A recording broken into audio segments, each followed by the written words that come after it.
Blink, The Power of Thinking Without Thinking, by Malcolm Gladwell. Introduction. In 1983, a man walked into the J. Paul Getty Museum in California with an extraordinary offer.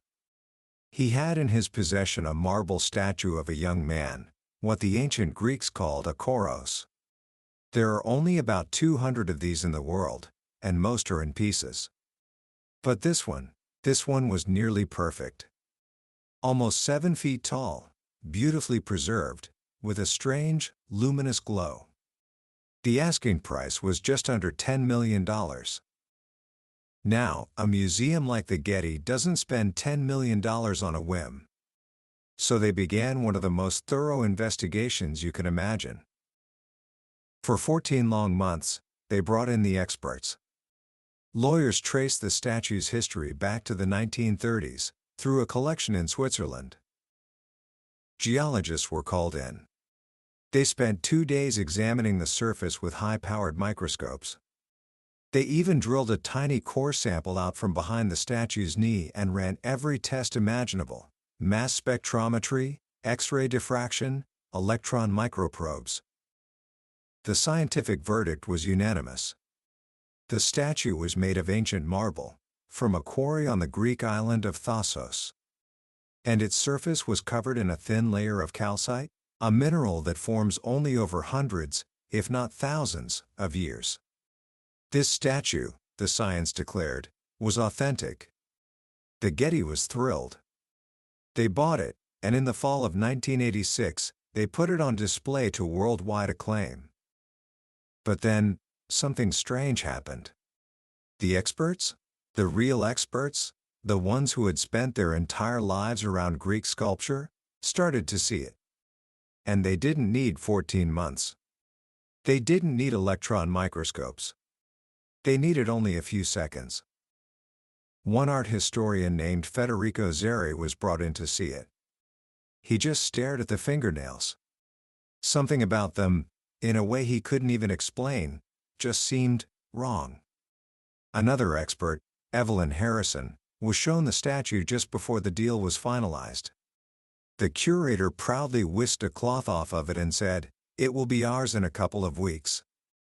Her immediate response? "I'm sorry to hear that." The former director of the Metropolitan Museum of Art, a man named Thomas Hoving, remembers the first word that flashed through his mind when he saw it: fresh. A 2,000-year-old statue should not look fresh. It looked, he said, like it had been dipped in a café latte. In a single glance, in the blink of an eye, these people knew something that a team of scientists and lawyers couldn't figure out in over a year of painstaking work. And as the years went on, their gut feeling was proven right. The documents tracing the statue's history turned out to be forgeries. The style was a messy combination of different eras.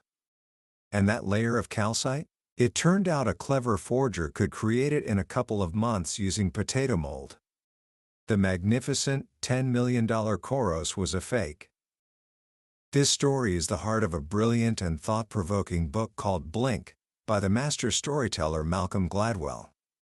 Gladwell has a gift for taking these fascinating, almost unbelievable stories and using them to reveal a hidden truth about how our own minds work. And the truth Blink uncovers is that there is a secret, powerful world of thought that lives inside each of us, a world that operates in the first 2 seconds of any experience. Today, we're going to step into that world. We're going to explore the incredible power of thinking without thinking. By the time we're done, you'll understand that your gut feelings, your first impressions, and your snap judgments are not just random emotions. They are the voice of a giant, powerful computer inside your mind. And learning to listen to it, and just as importantly, knowing when to be wary of it, is one of the most important skills you can ever develop. Book summary. So, how is it possible? How could a handful of art experts, in a single glance, know more than a team of scientists with all their advanced equipment? To understand this, we need to meet a psychologist named John Gottman. For the last few decades, Gottman has run what's affectionately known as the Love Lab.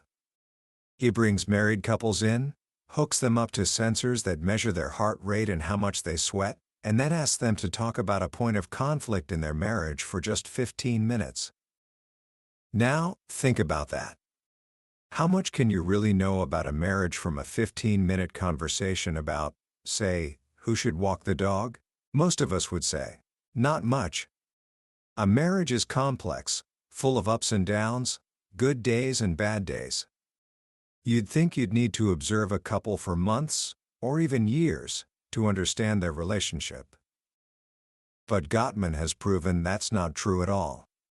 By analyzing that 15-minute conversation, not just what the couple says, but how they say it, their fleeting facial expressions, their tone of voice, he can predict, with over 90% accuracy, whether that couple will still be married 15 years from now. He's gotten so good that even watching just the first 3 minutes is often enough to get a clear picture. What Gottman discovered is that every relationship has a hidden pattern, a kind of signature or fist, as they used to call it in the days of Morse code. Just like every radio operator had a unique rhythm to their dots and dashes that allowed spies to identify them, every marriage has a unique emotional signature that reveals itself in any meaningful interaction. And Gottman realized he didn't need to analyze every little detail. He just had to look for a few key signals, what he calls the 4 horsemen of a relationship apocalypse: defensiveness, stonewalling, criticism, and the most destructive of all, contempt. If he sees contempt, one partner showing disgust or speaking from a superior plane to the other, he knows the marriage is in serious trouble. That one emotion tells him almost everything he needs to know. This ability to find a simple pattern in a complicated situation, using just a very thin slice of experience, is what Gladwell calls thin slicing. And it's not some rare, magical gift. It's a central part of what it means to be human. The art experts who saw the fake statue were thin slicing. They weren't consciously analyzing every detail. Their brains, honed by years of experience, did it for them, automatically and instantly. Their internal computer saw the statue, ran a lightning-fast comparison against every authentic statue it had ever seen, and sent back an error message: intuitive repulsion. Our minds, you see, have 2 very different ways of making decisions. The first is the one we know well, the conscious, deliberate, analytical mind. This is the part of your brain that works through a math problem or carefully weighs the pros and cons of a big decision. It's logical, but it's slow. It's the part of the brain the Getty Museum used for 14 months. But there's a second system, what psychologists call the adaptive unconscious. Think of it as a giant supercomputer that is quietly processing enormous amounts of information in the background, looking for patterns and making judgments for us without our ever being aware of it. This is the system that allows a firefighter to walk into a burning building and, without knowing exactly why, feel that something is wrong just moments before the floor collapses. It's what allows a basketball player to sense where everyone is on the court without having to look. Gladwell tells us this kind of thinking is fast and frugal. It uses the bare minimum of information to come to a conclusion in the blink of an eye. To see this hidden part of the mind in action, consider a simple gambling game designed by scientists at the University of Iowa. Imagine 4 decks of cards in front of you, 2 red, 2 blue. Your job is to turn over cards from any deck and win as much money as you can. What you don't know is that the game is rigged. The red decks are a minefield. They offer big rewards, but also devastating losses that will bankrupt you over time. The blue decks are the safe bet, offering small but steady wins. The question is, how long does it take you to figure this out? Most people take about 50 cards before they start to get a hunch that the blue decks are better. And by about the 80th card, they can consciously explain why the red decks are a bad idea. That's our conscious mind at work, slowly learning the rules. But here's where it gets fascinating. The scientists hooked the players up to a machine that measured the sweat on their palms, a physical sign of stress. And they found that the players' hands started getting nervous around the red decks after only the 10th card. 40 cards before they had any conscious hunch, their bodies already knew. Their adaptive unconscious had figured out the pattern and was sending out a warning signal: stay away from those red cards. And even more amazing, the players started favoring the blue decks long before they could say why. They figured out the game before they realized they had figured it out. This is the world of Blink. It's a world where our brains reach conclusions without telling us how. It sends its messages through weird channels, like sweaty palms or a gut feeling of repulsion. And this raises a critical question: if this powerful thinking happens behind a locked door, how can we ever trust it? In fact, should we? This brings us to the dark side of thin slicing. Think back to the year 1920. The Republican Party was looking for a presidential candidate, and a man named Harry Dougherty saw someone he thought was perfect: Warren Harding. Harding was, by all accounts, an astonishingly handsome man. He had a strong jaw, thick black hair, and a deep, resonant voice. He looked, as one person said, like a Roman senator. When Dougherty looked at him, he didn't see a small-town newspaper editor of average intelligence who loved poker and chasing women more than he loved politics. He saw a man who looked like a president. And he wasn't alone. America fell in love with Harding's appearance. He was swept into the White House on the power of his distinguished look. And he went on to become, by most historians' accounts, one of the worst presidents in American history. This is what Gladwell calls the Warren Harding error. It's what happens when our rapid cognition goes wrong. Our internal computer is brilliant at finding patterns, but it can be easily fooled by superficial information.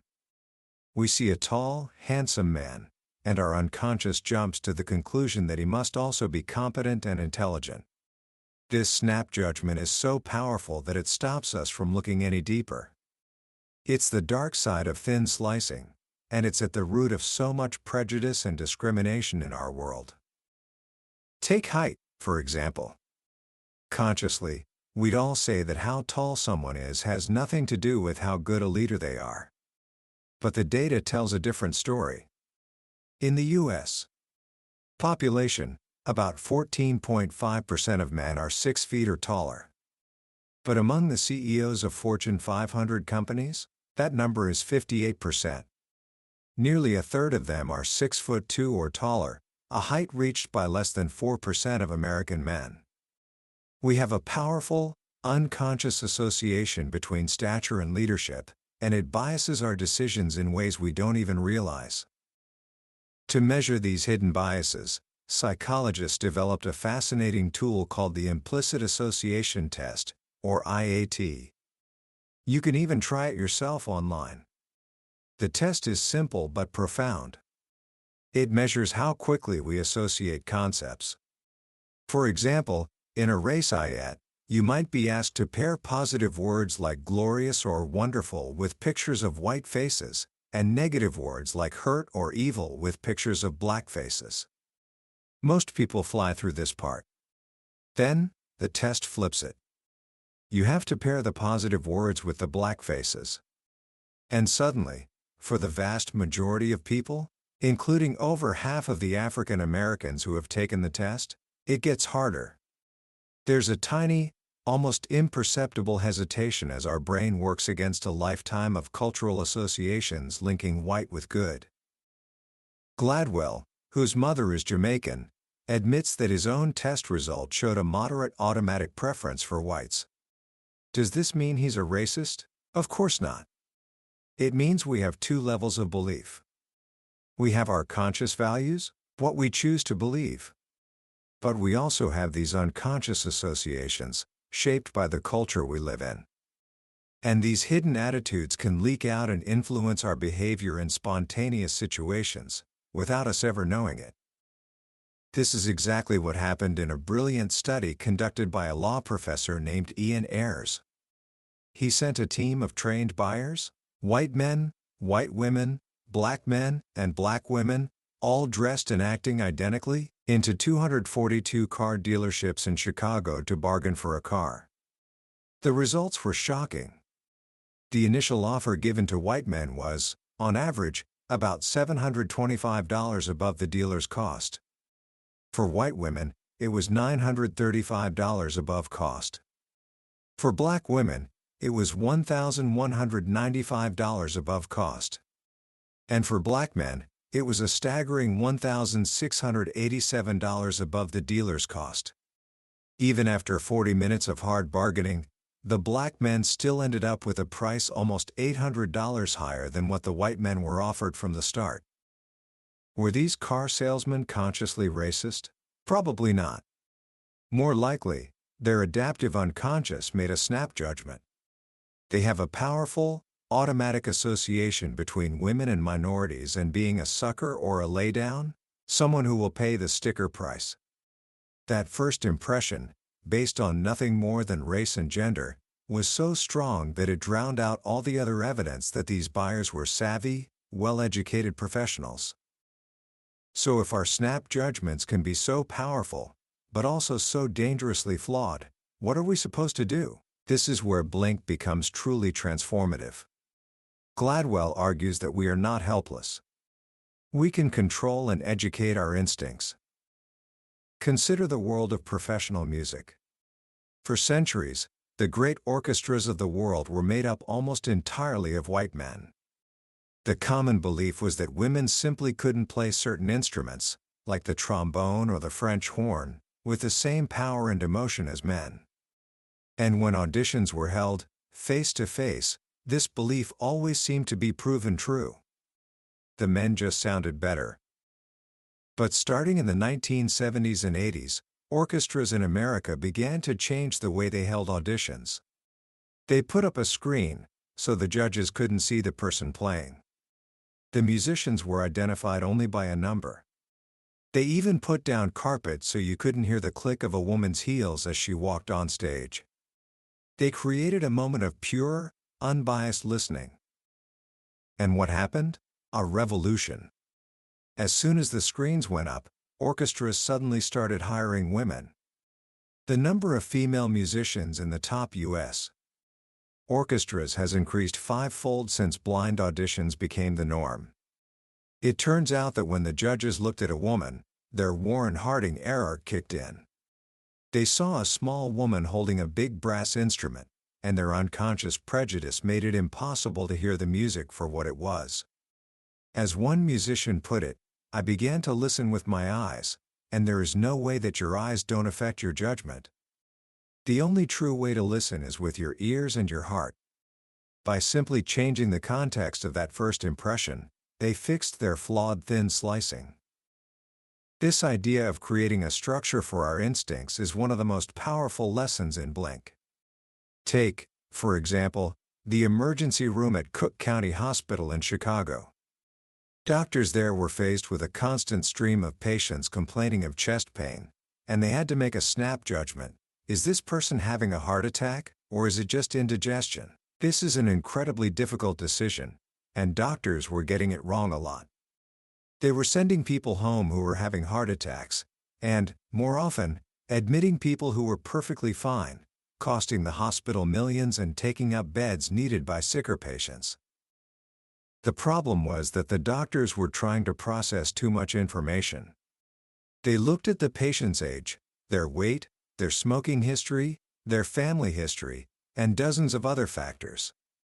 It felt like the responsible thing to do, but all that extra information was just confusing the issue.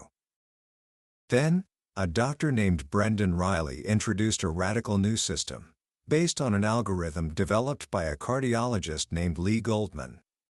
Goldman had figured out that to predict a heart attack, you don't need a patient's whole life story.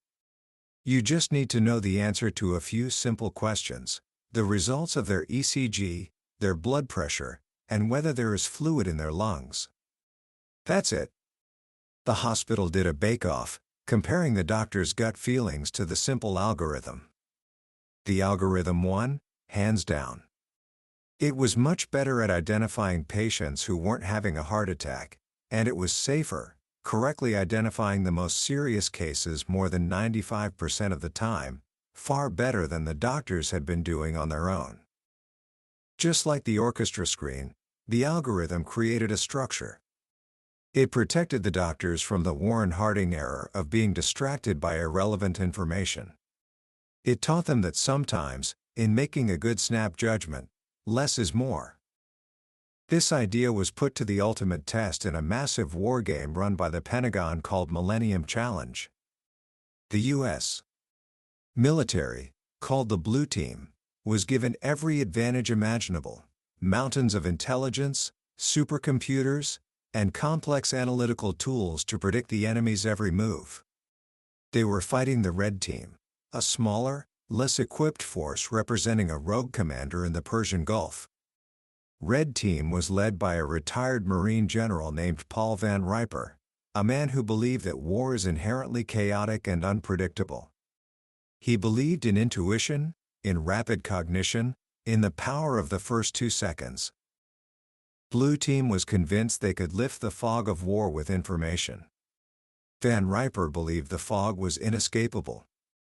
The Blue Team commanders had meetings and charts and matrices to analyze every decision. Van Riper, by contrast, told his commanders his overall intent and then gave them total freedom to act on their own initiative. He created a structure for spontaneity. On the second day of the war, Blue Team confidently sailed an aircraft carrier fleet into the Persian Gulf, certain they knew exactly what Red Team would do. But Van Riper did the unexpected. He unleashed a surprise swarm attack, using a fleet of small boats and a barrage of cruise missiles. In a matter of minutes, he had sunk 16 American ships, including the aircraft carrier. In a real war, it would have meant the loss of 20,000 lives. The Blue Team, with all their information and analysis, were paralyzed. They had so much data they couldn't think. Van Riper won because he understood the power of fast and frugal thinking. He protected his team's ability to thin slice, while the Blue Team drowned in data. Of course, the Pentagon couldn't let this stand. They stopped the game, refloated the sunken ships, and ordered Van Riper to follow a script that would guarantee a Blue Team victory. But the lesson was clear: overthinking a problem can be just as dangerous as not thinking at all. This brings us to one of the most tragic and powerful stories in the book, a story that ties all these ideas together: the shooting of Amadou Diallo. Diallo was a 22-year-old immigrant from Guinea, living in the Bronx. One night in February 1999, he was standing outside his apartment building when 4 plainclothes police officers in an unmarked car drove by. They saw a young black man in a high-crime neighborhood late at night, and their thin slicing went into overdrive.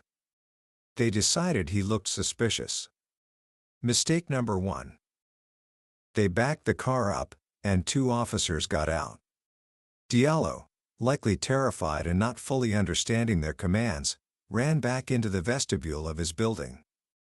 To the officers, this was confirmation of guilt. They chased him. Now, their hearts were pounding, their adrenaline surging.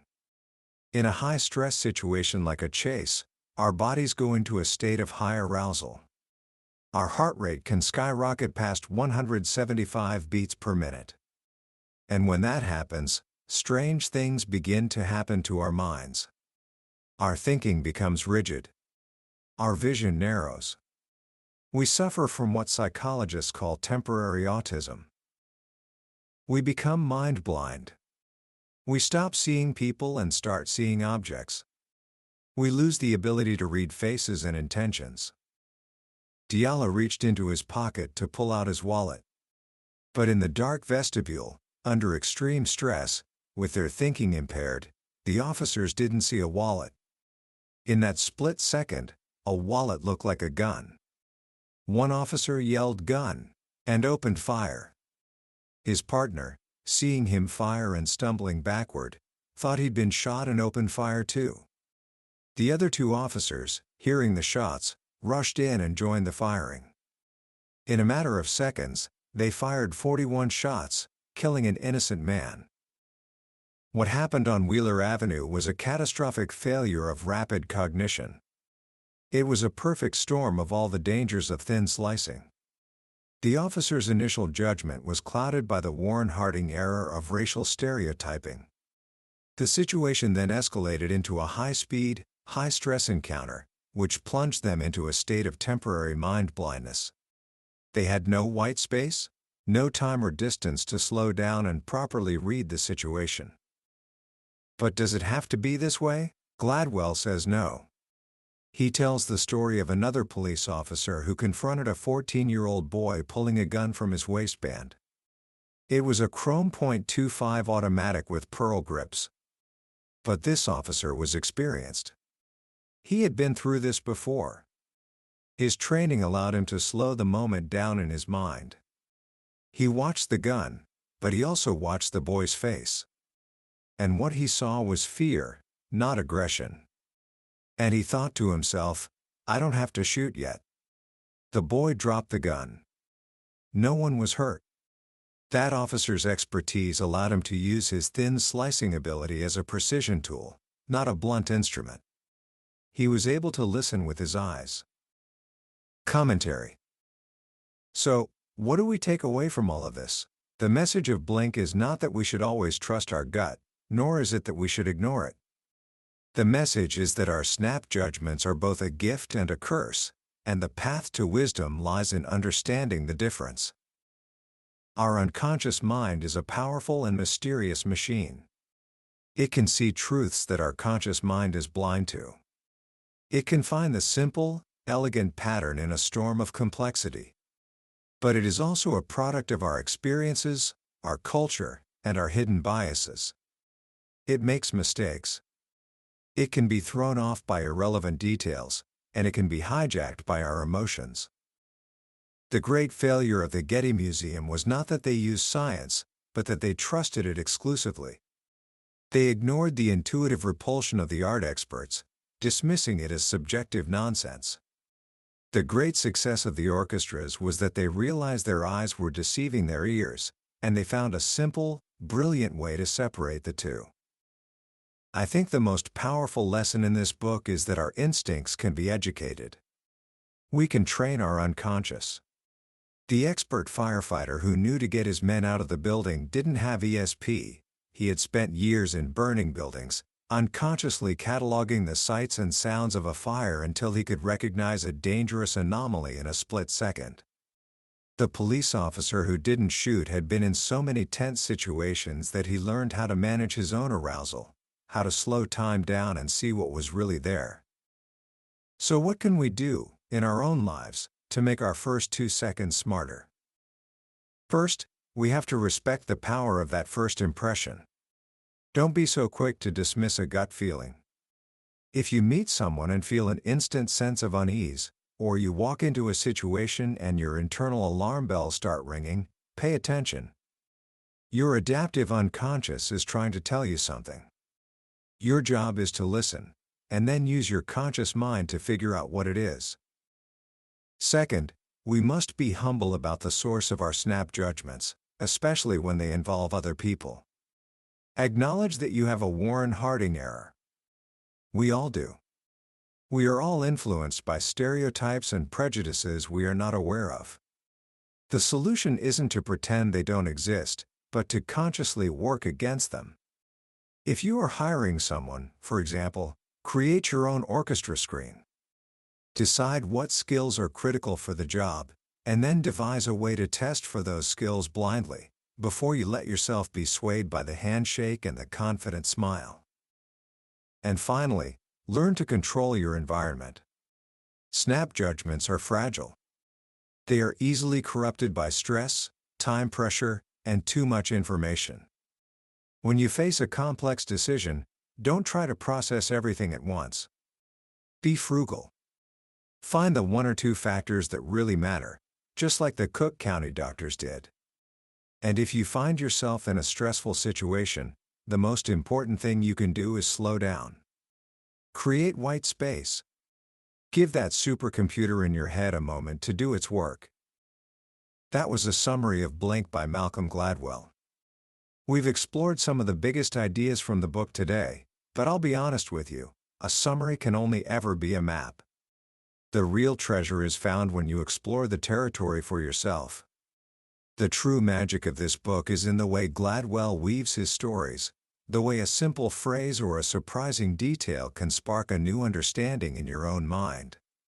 This summary is meant to be a starting point, to help you decide if this journey is one you want to take. If anything we've talked about today has sparked your curiosity or made you think a little differently, I urge you to grab a copy. Reading it isn't just about learning new facts, it's an experience that can genuinely change the way you see yourself and the world around you. You'll find a link to the book in the description below. Also, if you found this summary valuable and want to continue exploring the ideas in some of the most life-changing books ever written, please take a moment to like this video and subscribe to the channel. It's the best way to make sure you don't miss our next deep dive into the billionaire's bookshelf. Let's keep growing together.